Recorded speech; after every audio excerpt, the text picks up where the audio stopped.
khas daerah masing-masing gitu ya. Kita tanya salah satu dari sini, nanti siapa yang mewakili bisa cerita tentang ciri khas daerahnya, mungkin tarian atau apa. Nanti panggil juga salah satu dari teman yang ada di sana untuk cerita tentang daerahnya. Boleh mengajukan diri atau boleh dipaksa? Bebas, terserah 3 orang judge ini. Jadi saya mah ikut aja. Oke, ciri khas daerah ini tadi dari Kabupaten Sopeng gitu ya. Oke, bisa diceritakan, ada juga kebetulan dari Sopeng gitu ya. Bisa diceritakan nanti mungkin bergantian ciri khas daerah sana itu apa? Mungkin ya sebelumnya terima kasih kesempatannya. Dan untuk kabupaten sendiri, saya rasa untuk pemirsa khususnya masyarakat yang suka tentang dangdut mungkin udah tahu Kabupaten Sopeng itu di mana. Soalnya di Liga Dangdut sendiri ya yang juara saat itu dari Kabupaten Sopeng. Jadi mungkin ibu-ibu atau mama di luar sana mungkin udah tahu Sopeng itu di mana. Nah, untuk budaya sendiri di Kabupaten Sopeng sendiri itu kami masyarakatnya khususnya generasi muda ditanamkan 3S di sana. Nah, 3S itu dalam bahasa Bugis itu sipaka tahu, sipaka lebih, dan sipaka inge. Nah, sipaka tahu sendiri itu artinya saling menghormati, sipaka lebih artinya saling menghargai, dan sipaka inge artinya saling mengingatkan. Artinya itu kebudayaan kita masyarakat Sopeng itu artinya selalu dalam kebersamaan. Artinya ketika kami keluar dari Kabupaten Sopeng sendiri, kita harus tetap menanamkan 3S itu. Seperti itu. Komunikasi budaya 3S, falsafahnya orang Bugis ya. Iya. Falsafahnya orang Bugis. Sipakatau, saya nyontek nih. Sipakatau, sipakalebi, sipakainge. Sipakainge. Apa aja tadi artinya? Sipakatau artinya saling menghormati, saling menghargai, saling mengingatkan.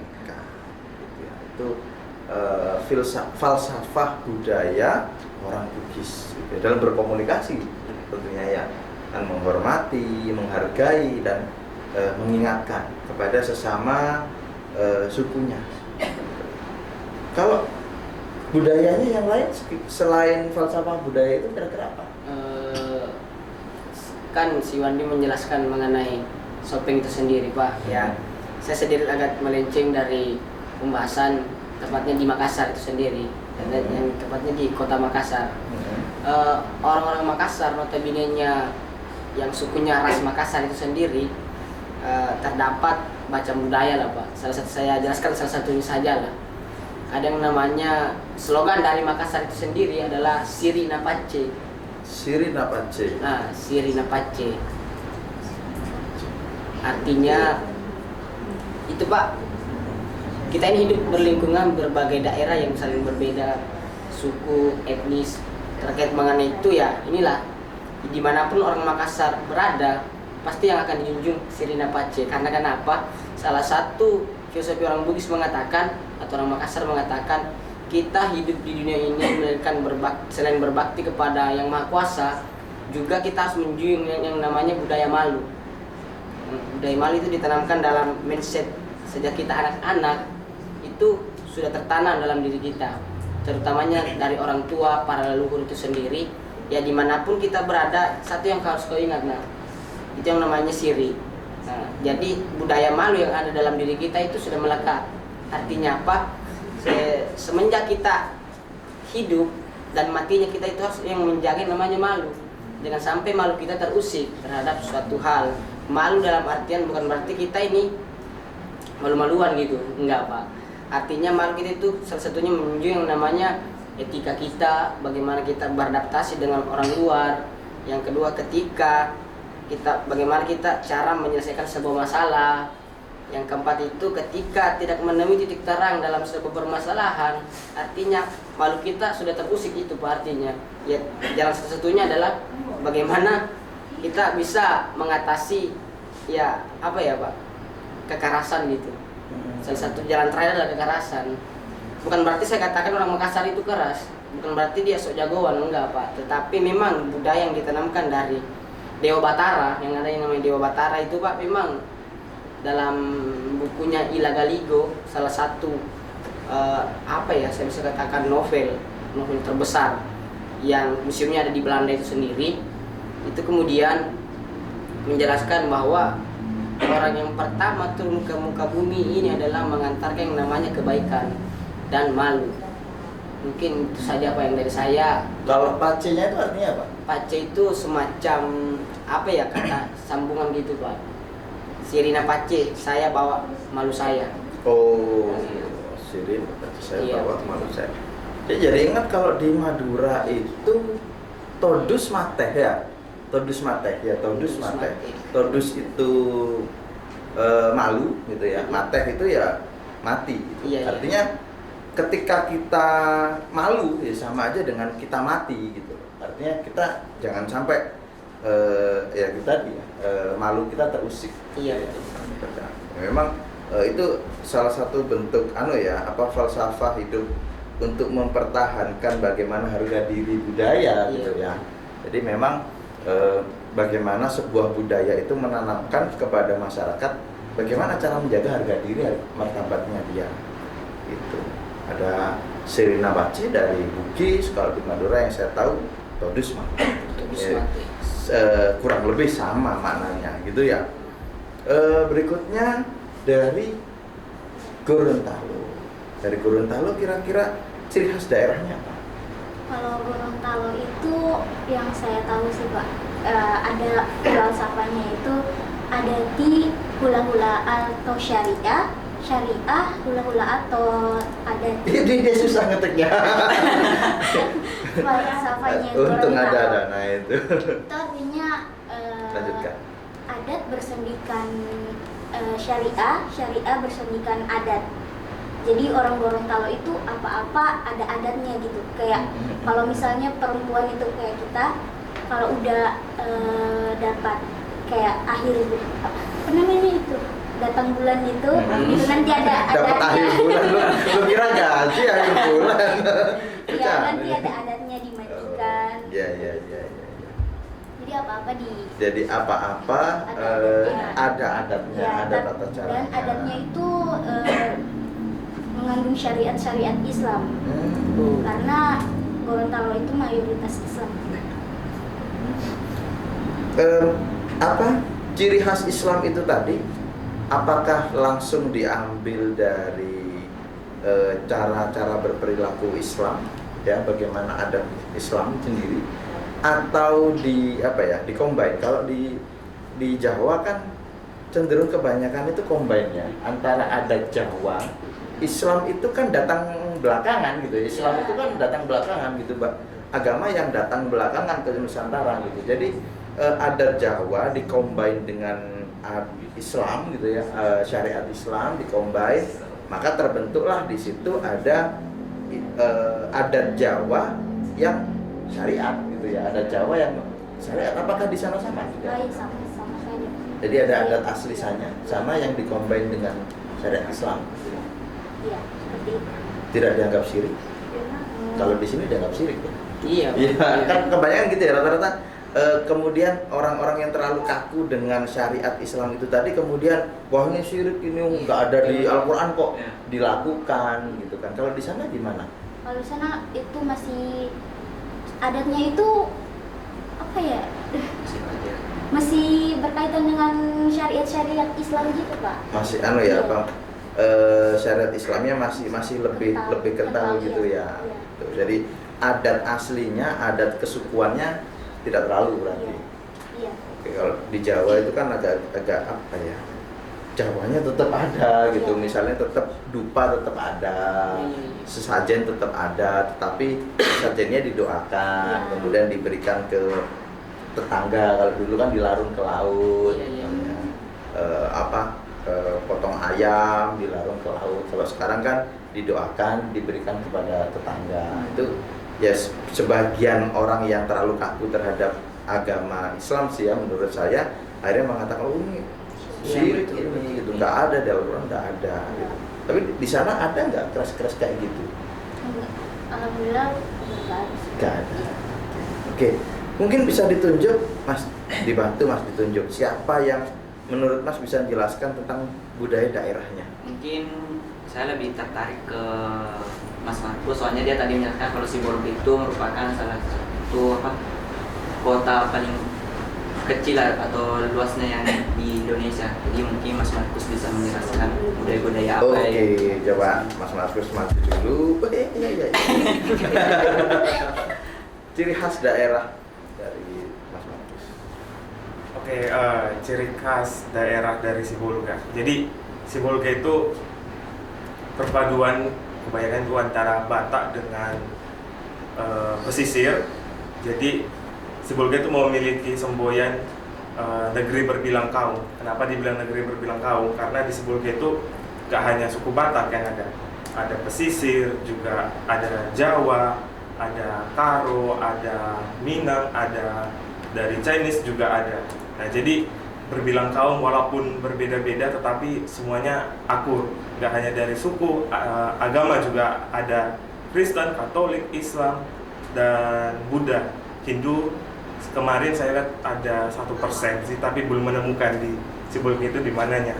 Tapi lihat datanya ada 1%. Jadi itu ciri khas Sibolga. Kalau Sibolga itu masih ya imbang kental antara Batak dengan pesisir. Jadi mungkin yang Kristen di Sibolga kuat dengan adat Bataknya, yang Muslim di Sibolga ada juga yang Batak tapi lebih ke pesisirnya. Itu dia Pak di Sibolga. Yang dominan di sana kalau agamanya? Kalau dominan di sana sepertinya imbang sih. Setara. Keren tuh kalau imbangnya, keren tuh kalau imbangnya. Imbang akur. Iya, akur. Ya yang keren kan itu ya, imbang akur. Kalau dominan kelihatan akur ya nggak aneh gitu ya. Kan dominan kelihatan akur nggak aneh. Kenapa kelihatan akur yang tidak dominan ini tadi diam-diam baik gitu ya. Nggak berani macam-macam gitu. Tapi kalau imbang akur itu keren gitu ya. Artinya terjadi keharmonisan di sana, terjadi keharmonisan. Saya lihat di situ Sibolga ada di barat Barat Pulau Sumatera. pantai barat Pulau Sumatera. Pesisir. Dulu ketika sempat tsunami kena. Tsunami Aceh kemarin lautnya surut tapi nggak kena. Tapi lautnya ikut surut. Ikut surut ya, Iya. yang tsunami Aceh yang lumayan besar itu ya. 2000 Kan hampir separuh ya Aceh ya. Iya. Separuh Aceh. Nggak kena berarti. enggak. Cuman Sibolga udah kuat dengan gempa Aceh, gempa Nias. udah mental dia. Udah. Waduh, mau ada tsunami ya sudah. Udah biasa. Salah. Ya sudah biasa. Salah sendiri tinggal di sini. Kena deh gitu. Ternyata surut doang. Alhamdulillah gitu ya. Surut doang, santai tadi ya gitu. Paling dia santai nggak? Paling khawatir dikit lah. Khawatir dikit. Ada yang bilang karena kalaupun Sibolga kena tsunami, karena Sibolga itu dikelilingi pulau-pulau kecil. Jadi kalau tsunami-nya pun datang mungkin pecah dia ombaknya. Banyak pulau-pulau kecil dia. Dari pemecah ombak yang alami ya, yang ada di sekitar Sibolga, luar biasa. Kenapa tadi dikatakan paling kecil? Kota paling kecil? Karena Ada yang lebih kecil dari Pasuruan. ada, kayaknya hampir mirip sih, tapi lebih kecil Sibolga. Hanya 5 kecamatan. Pasuruan 4 kecamatan. Iya. Tapi kecamatannya kecil-kecil gitu. Satu pulau itu. Iya, Enggak. Sibolga diapit sama Kabupaten Tapanuli Tengah. Jadi di timurnya Tapanuli Tengah, utaranya Tapanuli Tengah, terus di baratnya juga Tapanuli Tengah. Tengah-tengahnya Sibolga. Kejepit dia. Makanya seperti Iya ya. Paling orang baru tahu ada pulau ini ngapain dia di situ. Ya udah kamu sendiri aja di situ ya. Udah terlanjur nggak ditulis juga dimasukkan Tapanuli gitu. Jadi Tapanuli waktu bikin peta dia lupa nggak dimasukkan Sibolga. Ternyata di situ ada Sibolga. Ya udah kamu bikin sendiri dah. Daripada bikin pipet orang gitu. Iya Sibolga Kota, Sibolga Sampai, Sibolga Selatan, Sibolga Utara. Oke.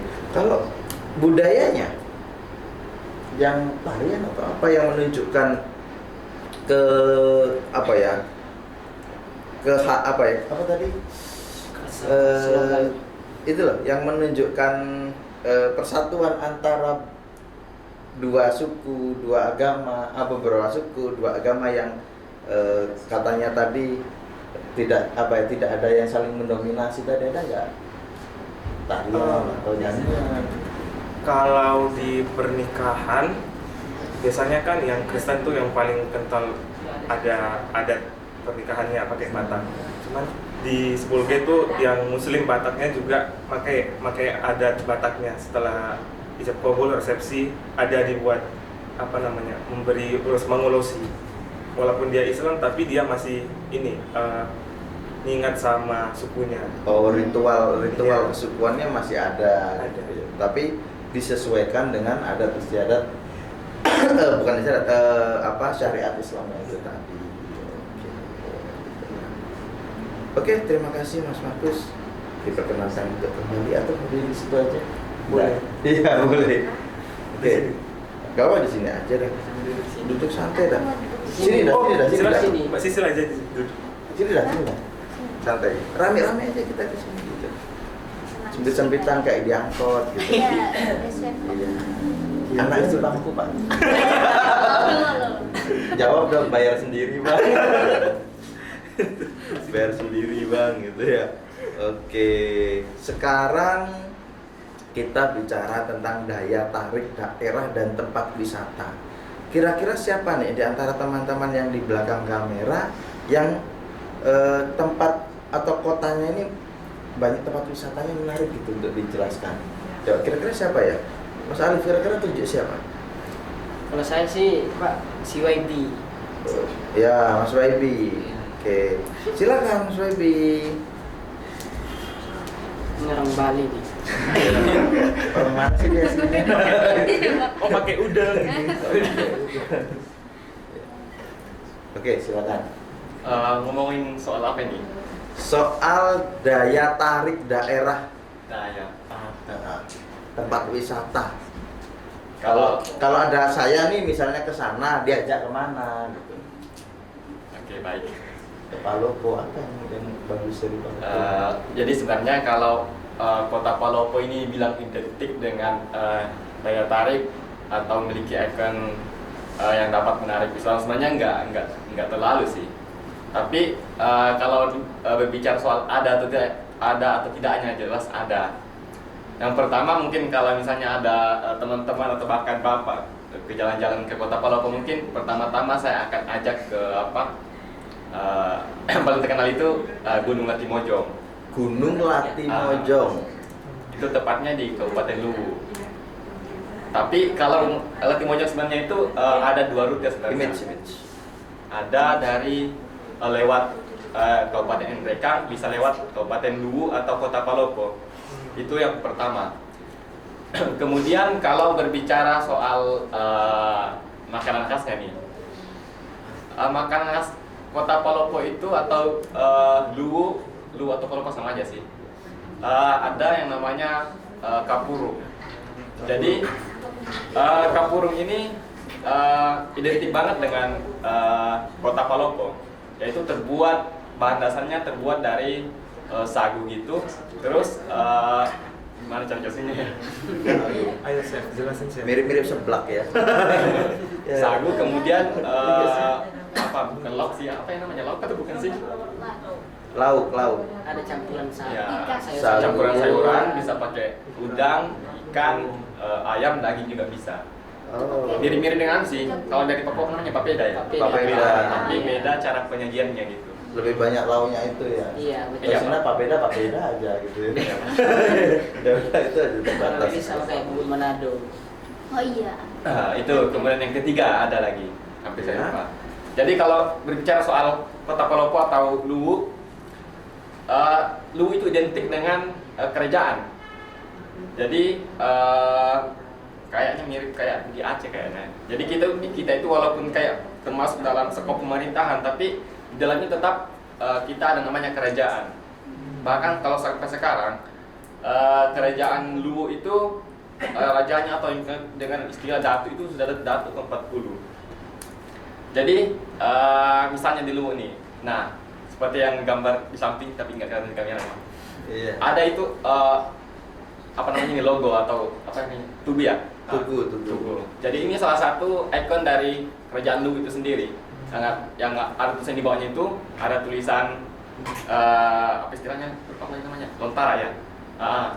Terus kalau bacanya itu Tondok Puli Temalara, yang artinya Tondok Puli artinya tertancap dengan kuat, Temalara artinya tidak goyah. Jadi sebenarnya kalau Tondok Puli Temalara itu banyak, ada dua versi sih kalau orang-orang mengartikan. Tapi kebanyakan orang-orang mengartikan Tondok Puli Temalara artinya ketetapan hati yang kemudian tidak mudah goyah begitu. Jadi filosofinya itu gimana? Jadi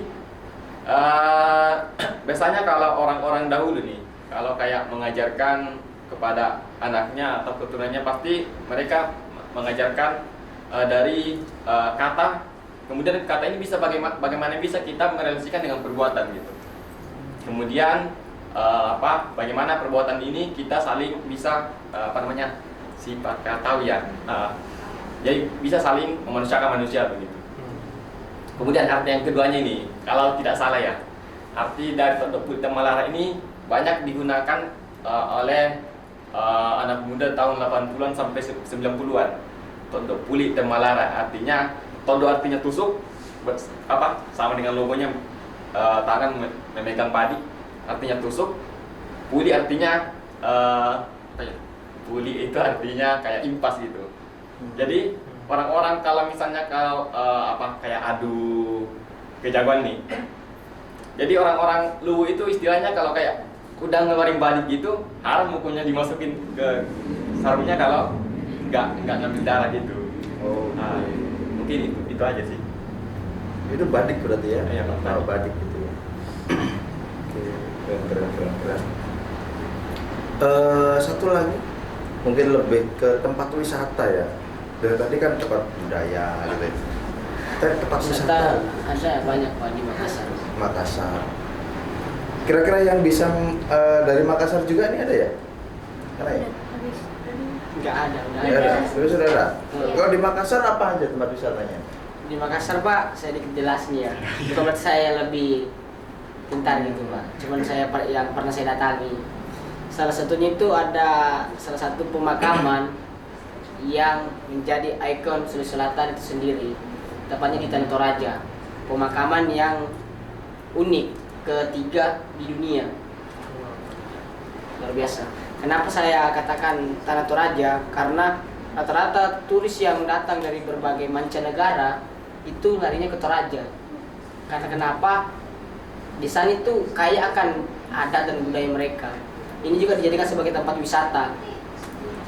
Ya, terkait mengenai Toraja itu sendiri, di sana itu ada pemakaman, itu sistem pemakamannya dia nggak dikubur, tapi disimpan di dalam sebuah gua yang di atasnya ada sebuah pohon yang wangi itu nggak bisa hilang. Jadi turis tertarik dengan spotnya mereka, diantaranya pemakamannya, diantaranya adat budayanya mereka di sana itu ada yang namanya Mak Nene. Mak Nene itu artinya membangkitkan orang yang sudah meninggal dalam ritual membersihkan jenazah salah satunya. Beneran jalan nggak sih? Jalan Pak. Jalan. Iya jalan. Nggak di. Iya. Jalan, Pak. Jalan. Kayak wayang gitu dijalankan Iya, orang gitu. Enggak, jalan Pak. Enggak, dia jalan sendiri Pak. Wayang kan digerak. Wayang kan digerakkan, dia jalan Iya. sendiri.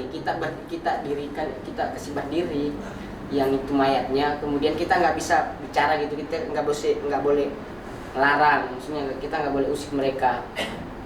Ritualnya itu ada berbagai macam sih. Ketika dia berdiri, artinya kita tidak boleh mendahului jenazah tersebut. Karena kenapa? Salah satunya nanti jenazahnya itu akan jatuh lagi. Maksudnya budaya orang di sana itu lumayan unik.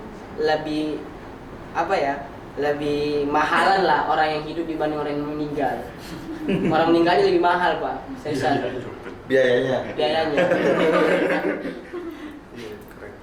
Dan yang kedua di Makassar itu Nggak ada yang milih mati di luar kota aja dah gitu. Nggak mati di sini. Oh, mati di luar kota aja biar nggak jadi beban negara. Nggak jadi beban keluarga gitu ya. wisatanya itu Pak, yang terkenal di Makassar itu banyak pulau. Di antaranya ada Pulau Samalona, Tanah Keke, Pulau Butungan. Tahu nggak Pak yang filmnya Pulau Hantu itu? Pulau Hantu. Pernah nonton nggak Pulau Hantu? Yang mana itu? Ada loh. Pernah nonton Pulau Hantu. Nah, itu Pulau Hantu itu tempat pengambilan sutradaranya itu pengambilan objeknya itu tepatnya di Sulawesi Selatan di Kabupaten Baru. Memang itu ada salah satu kawasan yang memang tidak bisa diinjak atau hutan lindung.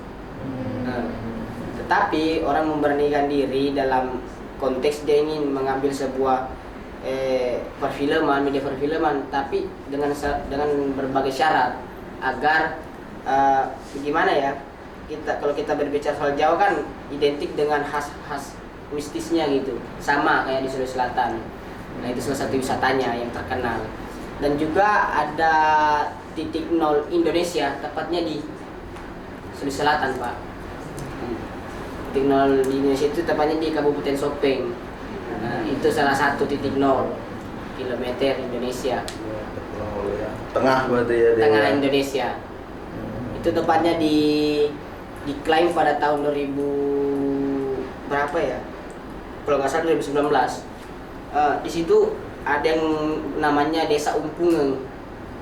Desa Umpungeng itu orang yang biasanya bilang ya inilah titik nol Indonesia. Jarak antara Sabang sampai Merauke, tengahnya di Sulawesi Selatan. Itu hal menarik juga. Terkait mengenai wisata banyak Pak. Ada berbagai macam pulau, terkait mengenai adat, dan di sana juga ada suku yang paling identik yang apa ya, kayak suku Baduy, namanya itu suku Kajang yang terdapat di Kabupaten Bulukumba. Suku Kajang itu sendiri merupakan slogan juga dari Kota Makassar, bagian dari Makassar. Karena kenapa? Orang di sana itu kultur yang mereka pegang itu belum tersentuh dengan yang namanya modernisasi. Dalam artian dia hidup dalam dia mengklaim bahwasanya kerajaan-kerajaan yang berbagai daerah dari Sabang sampai Merauke itu lahirnya di tanah ini, namanya Tanah Toa. Tanah tertua artinya tanah yang tidak pernah dijajah oleh Portugis maupun Belanda. Ya ini tepatnya gambar di sini. Kebiasaan orang di sini itu unik rumahnya. Rumahnya menghadap ke barat semua atau kiblat. Dan juga kalau kita masuk di rumahnya itu kita nggak temuin langsung ruang tamu, tetapi kita langsung temu dapurnya mereka dulu. Sudah dapurnya ruang tamu tempat tidurnya mereka. Maknanya katanya kalau kita berkunjung ke rumahnya itu dia tidak ada disembunyikan terkait mengenai makanan. Artinya kamu sudah lihat kan dapur kita kayak gini, kita nggak sembunyi apa-apa. Misal kita seduhin teh, jangan sampai kau bilang di dalam ada kopi kan gua seduhin. Artinya dia tidak boleh meniadakan yang ada. Yang ada yaitu gitu ya. Iya betul Pak. Kalau Bapak pengen jalan ke Makassar banyak kok Pak. Saya jamin Bapak puas. Iya, terkait mengenai budaya, adat, wisata dan semacamnya. Tengahnya itu di Makassar. Bukan budaya. Anda. Jadi kan Anda maksudnya ke Merauke. Ya kan? Nggak nyampe, berhenti di tengah. Kenapa di Udayana? Makassar boy. Ya nggak apa-apa, agak dari bawah dikit kan gitu ya. Oke. Selain di teman-teman tadi ada dari Gorontalo, dari Ambon, coba dari Ambon dipanggil. Sambil dicek di kameranya masih apa? Baterainya? Ria. Masih? Oke. Silakan. Ria. Ambon, Ada. tunjukkan pesonamu. Tunjukkan pesonamu, ada apa di Ambon? Hanya terukir dari Ambon. Ada apa di Ambon? Dua-duanya dari Ambon. Iya, maju aja dua-duanya. Ya. Ambon. Coba cerita nih dari Ambon, kalau kita jalan-jalan ke Ambon, daya tarik daerahnya, tempat wisatanya di mana?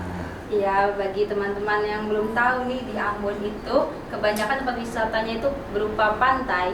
Karena kan kita Ambon itu kecil saja, nggak terdiri dari pulau-pulau kecil. Jadi baru kita jalan ke sana udah ada pantai, jalan ke sana lagi ada pantai. Nah, salah satu pantai yang terkenal itu ada Pantai Natsepa. Terus ada Pantai Ora. Nah, kalau Pantai Natsepa itu terkenal dengan rujak Natsepanya. Jadi kalau ke sana tuh wajib coba. Isinya? Isinya buah-buah gitu kayak petatas, pepaya muda, kedondong, mangga. Rujak manis. Enggak manis juga. Pakai bumbu apa? Bumbu kacang itu dari istimewa tangan banget langsung ya. rasanya. Ya. Pakai gula Jawa? Gula Ambon. Karena dia Ambon ya gula. Resep rahasia, Pak. Pakai Itu gula ada aren. resep rahasia. Iya, kalau rahasia ngapain diceritain? Ya udah jangan diceritain, beneran hidup kau. Ini ada gula merahnya sedikit juga. Gula merah, Iya, air asam Jawa. ada asam Jawa, Kacang. kacang, Terus rahasia. Udah dibuka di sini, jangan Rahasia. Dan buah-buahannya juga buah rahasia. Ya. Ada juga Buah Simalakama masukkan. Ya. lubang buaya, ada batu kapal. Batu kapal juga salah satu tempat wisata yang saya favoritin. batu kapal atau lili boya. Ya, terletak Batu di lagi kapal. Dikenal sama pantai lili boya. Ya, itu. Batunya kayak kapal. Ya, kalau di sana. Kapal perahu ya, bukan kapal kaki ya. Iya. Iya. Sana pantai, sini pantai, ada gunung. Ada Gunung Salahutu. Ya, mungkin bagi yang mau mendaki, yang suka. Bedanya. Gunung Salahutung. Salahutu. Oke. Mungkin gitu. Mau- Yang lain semuanya pantai sih. Iya, kebanyakan pantai kalau di Kota Ambon. Gunung, pantai. Sekitar Ambon ada pantai juga, nggak ada yang lain. Danau atau apa? Ada cewek-cewek Ambon. Ambon manis ya. Promosi nih. Promosi ya. Ambon. Ambon juga lebih dikenal sama ada nama khususnya itu kayak Ambon City of Music. Karena Ambon juga di sana lebih kebanyakan musik-musik dari kalangan anak muda ikutkan. Kayak banyak lagu dari Apam Kalamburan itu yang paling dikenal di kota. Suka musik ya. Rizzo, Oke. Suka musik di pantai, dengerin musik gitu. Asik ya. Kayak nggak ada beban, nggak ada dosa, nggak ada utang, nggak ada tugas. Healing. Yang Ya, suka ya. anak muda nih yang suka nongkrong-nongkrong, jalan-jalan atau sekedar olahraga, itu ada alun-alun kita itu namanya Lapangan Merdeka. Di sana ada Taman Patimuranya. Itu rame. Lapangan Merdeka, Lapangan. Ambon. Iya. Sore apalagi malam tuh rame sekali. Di situ juga ada patung Patimura kita yang terletak di depan taman itu, karena ini kalau di internet itu lapangan Merdeka pada zaman dahulu kalau dulu juga, karena sekarang udah diperbarui sama pemerintah Kota Udah nggak Ambon. hijau. Iya. Udah bagus banget Pak, udah mewah begitu, udah kelihatan Udah wah di- gitu. Udah nggak Ada kayak lapangan bola. Di depannya Lapangan Merdeka ada Gong Perdamaian. Tadi ada fotonya itu. Mana itu Monumen Gong dunia. Perdamaian? Ya. Iya. Gong Perdamaian. Kenapa dikatakan Gong Perdamaian? Gambar-gambar bendera dari seluruh dunia. Ya, melambangkan itu Pak, perdamaian. Oke. Ya, itu Lapangan ada. Merdeka. Itu di gongnya tuh ada bendera-bendera dari seluruh negara dunia. besar. Seluruh negara. Iya. Keren, keren, keren, keren. Ambon manis ya. Dari Gorontalo sini dah lo. Gitu ya. Dari Gorontalo ikutan sini. Tadi udah Gorontalo kan udah dijelasin tadi ya? Kalau tempat Oh, wisata versi belum. duta, beda versi Oh, duta, iya, versi versi duta. duta. Versi duta. Beda, ini kan duta apaan ini? Versi duta ini depan. Coba peragain. Jurul. Beda kan ya kalau versi duta. Versi duta. Cara Gimana? penyampaiannya itu pasti Da- beda. gimana ketika presentasi daya tarik Gorontalo? Jangan sampai versi duta nggak bagus. Ayo coba. Waduh. Ayo. Gorontalo ada apa? Di Gorontalo itu ada namanya lapangan Taruna Remaja. Lapangan Taruna Remaja. Oke. Itu di lapangan Taruna Remaja itu ada patung pahlawan Provinsi Gorontalo Nani Wartabone. Kenapa itu ditaruh di situ? Karena itu untuk mengenang kemerdekaan Provinsi Gorontalo. Karena Provinsi Gorontalo itu merdeka lebih awal daripada Indonesia, di mana itu merdeka pada 23 Januari 1942. Itu tanknya masih bisa jalan? Dan juga ada Pantai Minanga ya. Pantai Minanga. Minanga. Gorontalo. Jadi inilah Pantai Minanga di daerah saya, tepatnya di desa Kotajim, Kecamatan Atinggola. Pantai ini adalah pantai yang terpanjang di Provinsi Gorontalo dengan garis panjang itu 2,6 km. Sering disebut dengan pantai terpanjang. Ini sudah dikunjungi beberapa provinsi di sekitar, dan pada saat itu Covid itu penghasilan pantai tersebut itu lebih dari 700 juta pada masa pandemi Covid. Bukan luar biasa. Dasar orang Gorontalo. Udah dibilang kalau boleh ke pantai juga dia masih ke pantai. Luar biasa, nggak nurut ya. Jangan diomongin kalau yang gitu. Kamu ini membongkar. Jadi dengan menerapkan protokol kesehatan gitu. Tapi iya, nggak nurut. Di daerah lain udah disuruh PPKM, dia malah berenang di laut. Gitu ya. Penghasilan masih tinggi gitu ya. Selanjutnya Oh, di ada pantai nggak ada Pulau ada Saronde. panas ya. Ada Pulau Saronde. Saronde, pantai Saronde. Pulau Saronde. Gorontalo. Nah, ini merupakan Pulau Saronde, dan juga di Pulau Saronde ini sering diadakan event, yaitu event Festival Pulau Saronde, di mana event Festival Saronde itu telah masuk dalam 100 event nasional.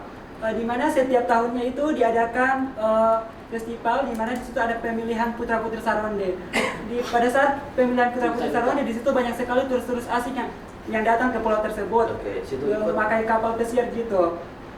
Dan untuk finalis-finalis itu diajak berbicara mengajak turis-turis yang datang ke pulau tersebut. Oh, itu untuk kapal pesiar itu. Iya. Iya, Pulau Saronde ini pasti yang ngasih nama orang Jawa nih sebenarnya. Orang Jawa. Orang Jawa. Orang Jawa. Saronde itu dari pulau. Karena kan dia kan pulau itu kan sendirian. Sarondo sebenarnya. Pulau yang sendiri. Sarondo. Pulau Sarondo. Orang Gorontalo nggak bisa ngomong Sarondo jadi Saronde.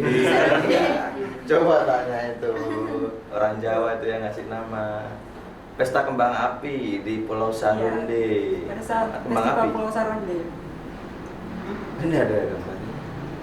Mana kembangnya? Mana? Oke. Saronde aja. Pasti itu. Coba dicek itu sana. Ada kuliah folklore, tanya banyak orang Jawa sana. Tentunya untuk masuk ke pulau tersebut berbayar ya, 50.000 per orang. Aduh nggak jadi dah. Itu dana tersebut untuk apa? Pengembangan fasilitas-fasilitas yang ada di Oke, pulau tapi harus tersebut. ya bayar lah ya kan, didukung ya itu Kontribusi. ya kontribusinya itu. Tapi kalau bersama putra putri Saronde gratis mungkin ya. Iya, gratis Pak. Sepuasnya. Sepuasnya. Mas Rahman ikut putra putri Saronde? Oh, belum. Belum. Ada niat. Snorkeling, Iya. voli pantai. Tapi semoga itu tetap lestari ya. Jangan-jangan dibuka wisata, dibagus-bagusin, malah rusak lagi pantainya, gitu ya. Oke, ini ada satu ini yang dari Borneo Tarakan. Di Borneo Tarakan, coba maju dulu Mas. Borneo Tarakan ada apa selain sate 25.000? Tetangga Malaysia. Tetangga Malaysia. Katanya Pak, dia ngaku tetangga Malaysia. Iya, saya tetangga. Tetangga Oh. Malaysia. Jadi kita berbicara tentang keunikan daerah masing-masing. Kalau dari daerah Tarakan sendiri mungkin nggak banyak ya, karena emang kecil banget kotanya. Tapi ada satu yang mungkin teman-teman bisa tahu ya. Salah satunya itu adalah mall tersepi di dunia. Itu on the spot. Bercanda nih. Benar, itu Daya maksudnya tarik, on the Mas, spot. daya tarik. Maksudnya itu merupakan itu yang bikin kota Tarakan terkenal gitu loh. Anu enggak sih? Bullshit people nih. Ini mall Tarakan. Terus ada lagi kalau di kota Tarakan itu sebenarnya lengkap ya, termasuk wisata budaya ada, wisata kulinernya ada, terus wisata alamnya ada. Yang paling banyak sebenarnya ke alam. Tapi kalau wisata sejarah juga ada, tapi nggak banyak sih karena menurut sejarah Tarakan merupakan kota pertama yang didatangi Jepang ketika pada zaman dahulu itu. Karena kota Tarakan itu merupakan pemasok minyak terbesar sekaligus juga sebagai sumber tambang batu bara. Nah, lalu kalau untuk wisata sejarahnya sendiri itu ada yang namanya Museum Kembar, Museum Putih Kembar. Nah, kalau Museum Putih Kembar itu di dalamnya sejarahnya itu yang banyak banget, kayak uang-uang peninggalan zaman Jepang. Terus ada kayak bekas bom gitu yang benar-benar nggak utuh, udah hancur sedikit, tapi benar-benar dijaga gitu loh. Maksudnya masih warna-warna tanahnya itu masih ada. Terus untuk wisata yang lain itu salah satunya ada Museum Perang Dunia Kedua. Kalau Museum Perang Dunia Kedua saya nggak tahu isinya seperti apa, karena jujur waktu ketika saya mau datang itu udah ditutup, nggak boleh sembarang orang masuk. Terus ada wisata baru juga, belum ada di internet karena baru dibikin sama pemerintah, itu namanya Museum Flora dan Fauna. Di dalamnya itu kayak flora dan fauna aja, tapi di dalamnya juga ada barang-barang bersejarahnya gitu loh. Terus kalau untuk wisata alam itu dia ada banyak sebenarnya, cuma nggak terlalu terekspos. Contohnya kayak salah satu yang paling terkenal itu hutan mangrove. Nah, kenapa di sana hutan mangrove? Karena kota Tarakan itu kan dikelilingi sama pulau ya, kayak pulau gitu dikelilingi sama laut. Nah, akhirnya pemerintah menggiatkan yang namanya penanaman benih bakau, karena kita mencegah terjadinya abrasi, karena kita dikelilingi pantai gitu, takutnya kita abrasi kan. Jadi akhirnya ditanam itu, terus jadilah di situ tempat habitat berkembang biaknya para bekantan. Nah, bekantan itu seperti yang kita tahu ya kan, mulai langka gitu loh di dunia, kayak mulai sedikit, bahkan populasinya di Indonesia sendiri itu mulai berkurang dan bisa jadi suatu saat itu bakalan hilang kalau misalkan kita nggak bisa jaga. Makanya kami sebagai mahasiswa Universitas Borneo itu setiap kali awal penerimaan mahasiswa baru itu kita ada yang namanya kegiatan tanam benih bakau itu. Terus mallnya harusnya ke mall dulu. Itu kalau misalkan mall, terus kalau untuk wisata belanja itu tadi ada mall, ada Ramayana juga, tapi kecil lah ya, nggak gede kayak Ramayana yang di kota gede lah. Kalau yang mall sepi tadi itu udah mulai tutup sekitar tahun 2007 atau 2008, itu udah mulai tutup karena waktu itu ada kerusuhan di kota Tarakan, itu bikin semua tempat ditutup dan beberapa pernak-pernik dari si mall ini tuh rusak, kayak kacanya, terus pintunya, akhirnya full ditutup karena memang sebenarnya sudah dari sebelum kerusuhan itu udah sepi karena emang termasuk harga yang mahal juga, dan dia nggak ngambil barang Malaysia, dia ngambil barang Indo dari luar pulau, kayak dari Jawa atau dari yang dia lebih dekat ngambil ke Malaysia. Sebenarnya lebih dekat ke Malaysia, Pak. Kayak kita itu kalau di sini kan Milo Indonesia ya. Kalau kami di Tarakan itu minumnya Milo Malaysia. Karena sombong dia. Minum tidak sombong. Milo Malaysia. Karena jujur li, Milonya Malaysia itu lebih murah, Pak. Kalau kita mau tahu sebenarnya Milo Malaysia itu lebih murah. Kenapa kita semua pada milih Milo di Malaysia? Pertama, harganya murah. Kedua, itu udah tercampur sama gula, jadi kita nggak perlu lagi ngasih gula, itu udah hemat gula. Nah gitu. Terus kita juga kadang DMKU-nya itu susu DMKU juga ambil dari Malaysia. Terus kayak barang-barang elektronik itu semua dari Malaysia karena emang harganya yang terjangkau gitu, Pak. Karena kalau kita dari luar itu impor dari luar, pertama orang impor dari luar itu mahal banget, terutama di ongkir. Jadi emang kita milih yang dekat dan juga murah gitu. Jadi kalau rasanya itu sama atau? Kalau untuk kualitas sebenarnya lebih bagus. Jujur, bagus saya ngaku itu juga lebih bagus. Kayak contohnya kompor. Dulu waktu mama saya sebelum pakai kompor gas itu masih pakai kompor sumbu, itu kompor Malaysia Hock. Bukan Hock sih, ada kompor Malaysia. Itu tahan banget Pak. Sampai saya SMA kelas 3 dari mama saya baru nikah sama Bapak.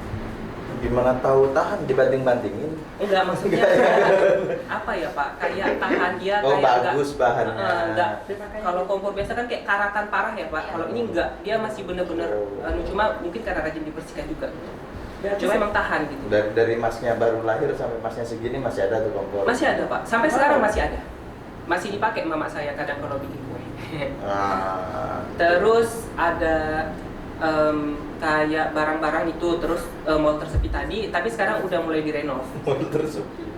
Udah mulai direnov gitu, maksudnya udah mulai dicat lagi kembali, terus kayak kaca-kaca diperbaiki. Tapi ada informasi katanya itu mau dibangun bioskop, tapi sampai sekarang sih dari saya emang nggak tahu kayak jadi sepi gitu ya, jual makanan aja sepi apalagi bioskop gitu ya. Terus yang nonton siapa gitu. Kalau di Tarakan sendiri itu nggak kayak di daerah besar ya, nggak ada kayak jalan tol. Jadi kita kemana-mana itu transportnya lewat speedboat.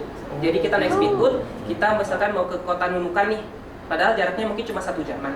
Kalau bisa naik mobil mungkin bisa 1 jaman. Tapi kita nggak ada jalan darat karena belum ada pembuatan jalan kan. Akhirnya kita harus naik speedboat itu sekitar 1,5 jam sampai. Jadi ingat ada teman bilang, Mas Tristan kalau ke Tarakan jangan berpikir yang sebesar apa ya. Jadi kota itu ya itu jalan, ujungnya jalan sana udah. Udah 1 jalan itu Kota Tarakan aja. itu kayak Gitu. bundar aja gitu loh Pak. Iya. Jadi kayak kita mau kemana-mana itu ya ketemu laut.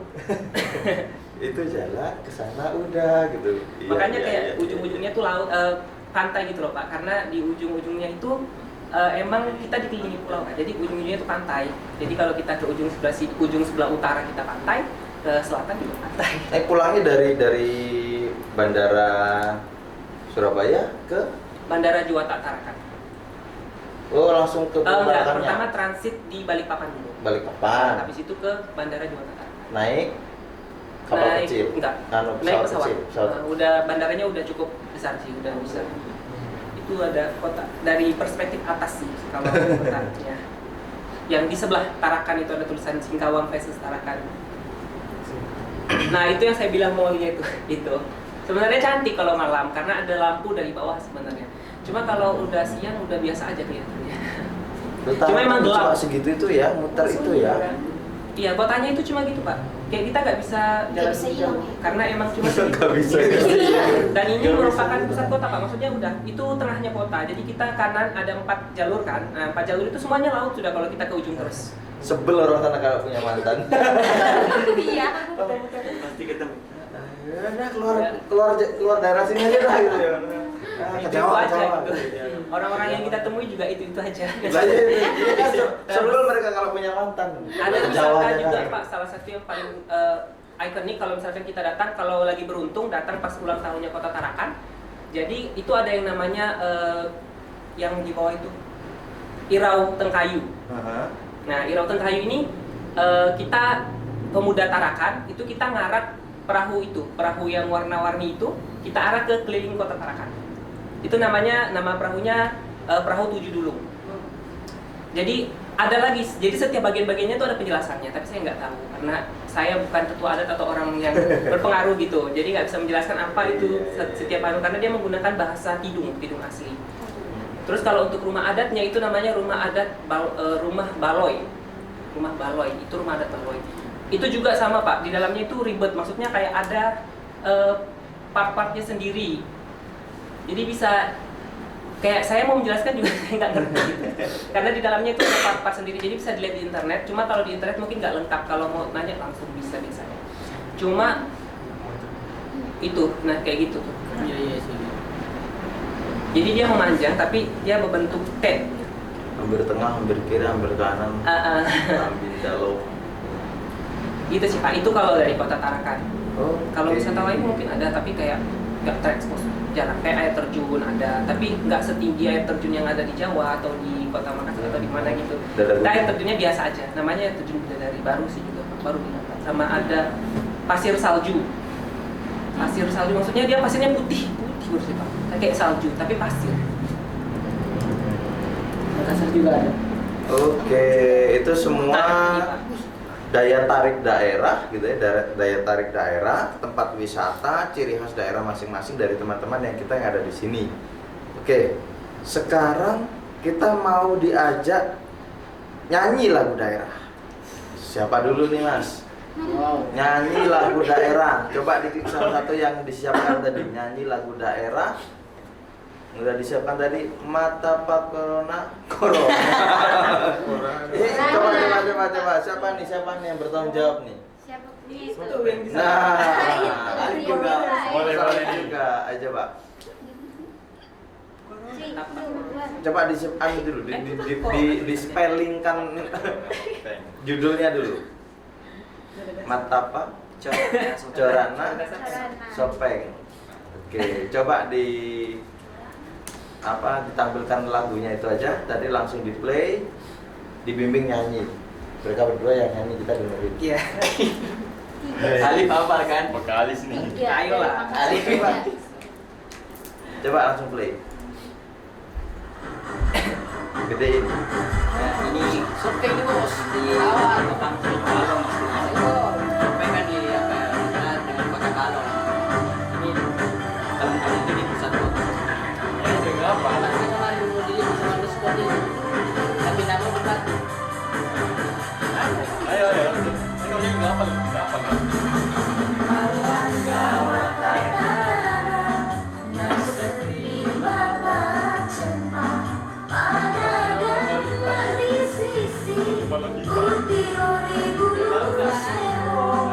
Nggak tahu kami ada dasar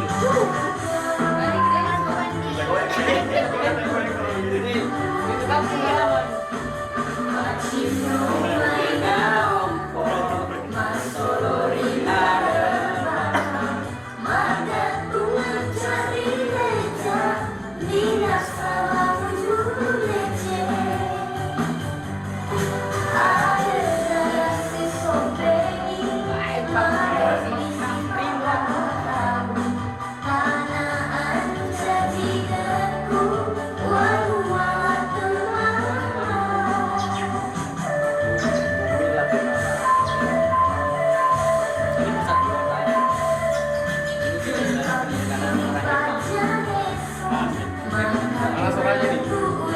Ada bukan kita nih.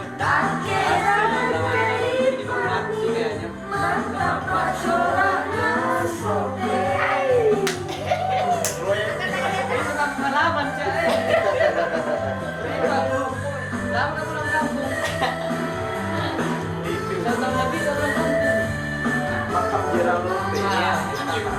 Makam Raja-Raja.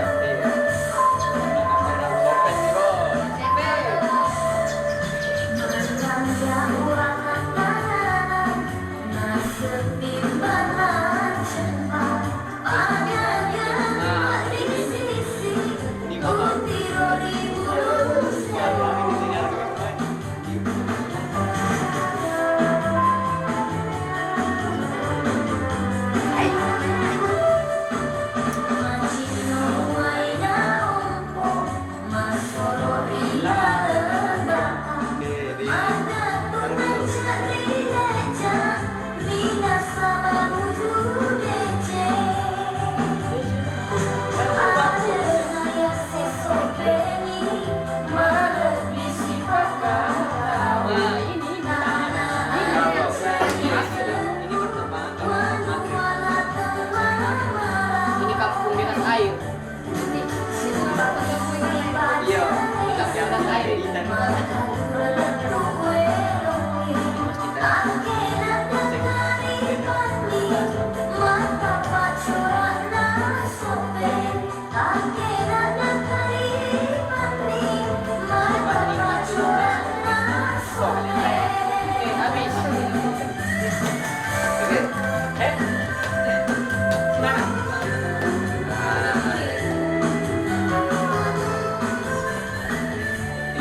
Artinya apa artinya? Coba singkat intinya tentang apa itu?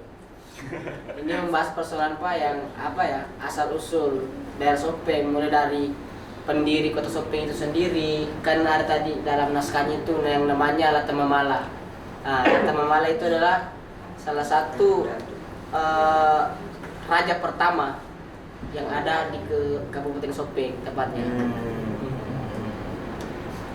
Di Sopeng sendiri kalau kita berbicara khusus Sopeng ya Pak, di Sopeng itu terdapat 2 kerajaan, ada Sopeng Riaja sama Sopeng Rilau. Sopeng Riaja itu artinya kalau bahasa Indonesia itu Sopeng Timur. Rilau itu utara. Ada 2 ikon Kabupaten Sopeng itu sendiri bukan kelelawar sebenarnya, tapi kakak tua. Kenapa ada kakak tua? Karena sementara raja memperundingkan sebuah nama daerah apa yang harus kita tempatkan daerah ini supaya kita mengambil jalan tengah. Artinya ada perundingan meja bundar. Di situ ada burung gagak yang masuk dalam perundingan tersebut. Orang mengusir burung gagak tersebut itu pertama nggak berani tetap dia di tempatnya. Yang kedua masih tetap. Yang ketiga akhirnya utusan raja dari Sopeng Riaja itu mengutus salah satu budaknya untuk melihat, coba kau ikuti. Ternyata dia ikuti, ternyata di sana ada sebuah raja yang tepatnya raja dari segala raja yang bernama Lata Mamala. Nah, disitulah lahir yang namanya Sopeng 1, artinya tanah Sopeng, watan Sopeng. Watan itu artinya tanah. Sopeng itu artinya kalau kita secara etimologi, Sopeng itu lebih identik dengan perpecahan kota yang ada perpecahan suku yang ada di Bugis. Kalau kita bahas sejarah Bugis papanya, kalau kita bahas secara Bugis itu sampai gak ada habisnya kayaknya. Coba lagu yang lain sebelahnya. Sinanggar Tulo. Nah, agak menasional nih lagunya. Lagu ini. Mungkin sambil Siapa ini yang bertanggung jawab untuk lagu ini? Dia. Ini. Masih boleh. Memori gimana, Aman? Aman. Oke, Sinanggar Tulo. Sebenarnya mau sambil joget. Joget berdiri. Kita bantu. lagu aja. Kita bantu. Gimana jogetnya? Asik. Ini apa gini? Oh gini. Iya. Oh, aku kira gini. Itu lagu kira yang gini.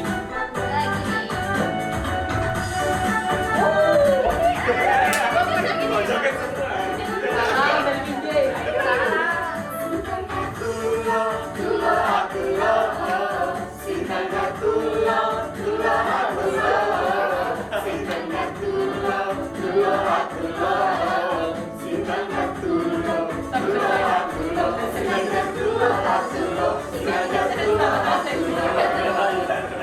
Agak lain.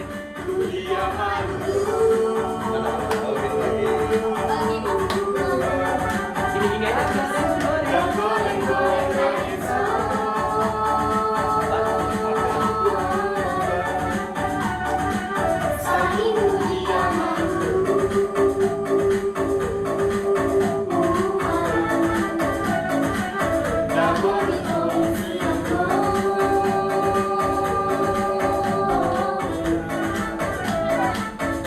Wah, kasih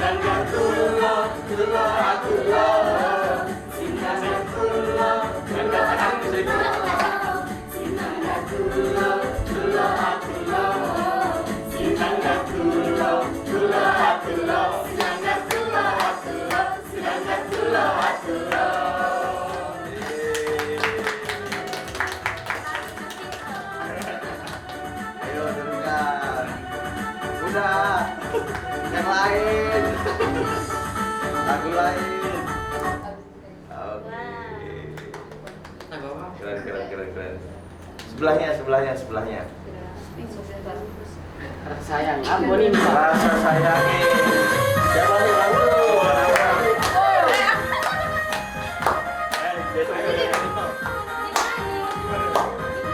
Lebih efektif pocok-pocok sih. Ini kan.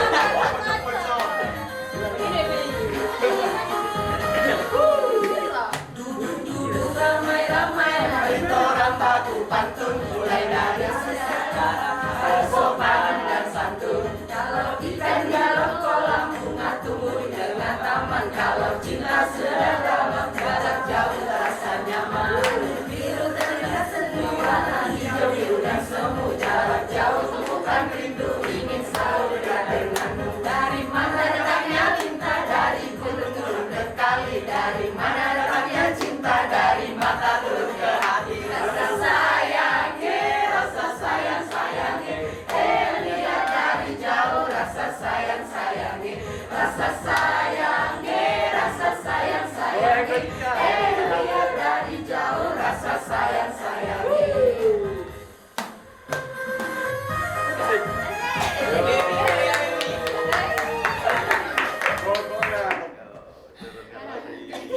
Tepuk tangan.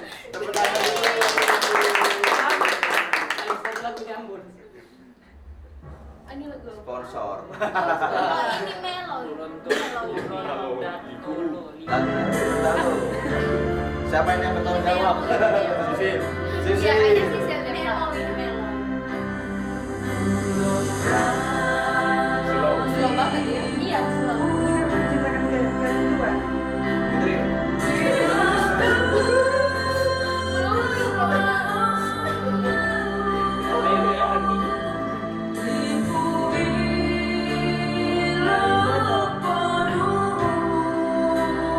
Itu Nena Raifelnya Posterku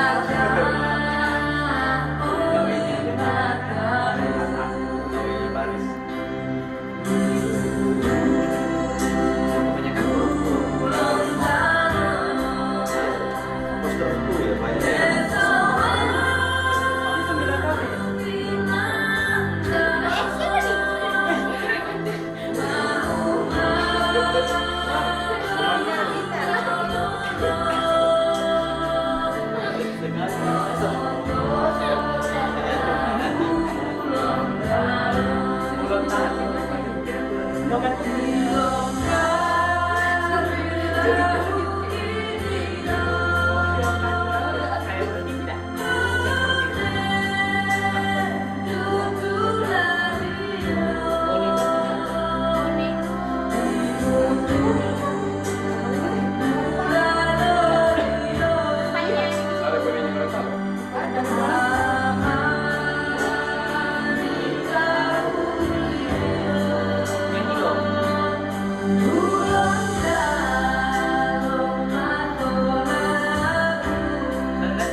lagunya mana lagi ya?